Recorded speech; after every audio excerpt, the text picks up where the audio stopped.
ಈ ಶುಭ ದಿನದಂದು ನಮ್ಮ ಜನಪ್ರಿಯ ಶಾಸಕರು ಆಧುನಿಕ ಕೆಂಪೇಗೌಡ ಹೆಚ್ಚಾಗಿ ಈ ನಮ್ಮ ಹಿಂದುಳಿದ ವರ್ಗದ ಆರಾಧಕ, ಹಿಂದುಳಿದ ವರ್ಗದ ಹಿತೈಷಿ ಆದಂಥ ಸನ್ಮಾನ್ಯ ಶ್ರೀ SR ವಿಶ್ವನಾಥ್ರವರ 24ನೇ ತಾರೀಕು ಏನು ಹುಟ್ಟುಹಬ್ಬ ಇದೆ, ಹುಟ್ಟುಹಬ್ಬಕ್ಕೆ ಶುಭವನ್ನು ಕೋರ್ತಾಯಿದ್ದೀನಿ. ನನ್ನ ಕುಟುಂಬದ ಪರವಾಗಿ ಹಾಗೂ ನಮ್ಮ ಆಲೂರು ಗ್ರಾಮ ಪಂಚಾಯಿತಿಯ ಪರವಾಗಿ, ನಮ್ಮ ಕ್ಷೇತ್ರದ ಜನತೆಯ ಪರವಾಗಿ ಭಗವಂತ ಅವ್ರಿಗೆ ಆಯುಸ್ಸು, ಆರೋಗ್ಯ, ಐಶ್ವರ್ಯ ಕೊಟ್ಟು ಏನು ನಮ್ಮ ಕ್ಷೇತ್ರದ ಸೇವೆ ಮಾಡ್ತಾಯಿದ್ದಾರೆ ಆ ಸೇವೆನ ಈ ರಾಜ್ಯಕ್ಕೆ ವಿಸ್ತರಿಸಲಿ. ಮುಂದೆ ಗೆದ್ದವರು ಈ ರಾಜ್ಯದ ಮಂತ್ರಿ ಆಗಲಿ, ಅವ್ರ ಸೇವೆ ಈ ರಾಜ್ಯಕ್ಕೂ ಸಿಗುವಂತಾಗಲಿ ಅಂತೇಳಿ ಭಗವಂತನಲ್ಲಿ ಬೇಡ್ತಾ ಇದ್ದೀನಿ. ಏನು ಹೆಚ್ಚಾಗಿ ನಾನು ಯಾಕೆ ಅವ್ರನ್ನ ಇಷ್ಟಪಡ್ತೀನಿ ಅಂದರೆ, ನಾನು ಅವರ ಅಭಿಮಾನಿ, ಮನಪೂರ್ವಕವಾಗಿ ಅವ್ರ ಅಭಿಮಾನಿ.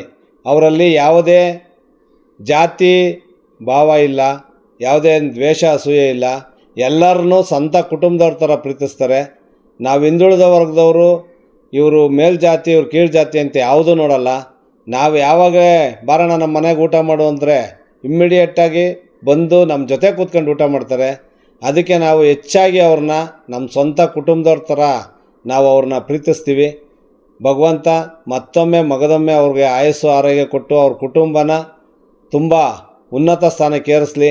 ಅವ್ರ ಸೇವೆ ರಾಜ್ಯಕ್ಕೆ ಸಿಗುವಂತಾಗಲಿ, ಮುಂದೊಂದು ದಿವಸ ಅವರು ಈ ರಾಜ್ಯದ ಮಂತ್ರಿ ಆಗಲಿ ಅಂತೇಳಿ ಭಗವಂತನಲ್ಲಿ ಬೇಡ್ತಾ ಮತ್ತೊಮ್ಮೆ ಅವ್ರಿಗೆ ಹುಟ್ಟುಹಬ್ಬದ ಶುಭಾಶಯವನ್ನು ಕೋರುತ್ತೇನೆ.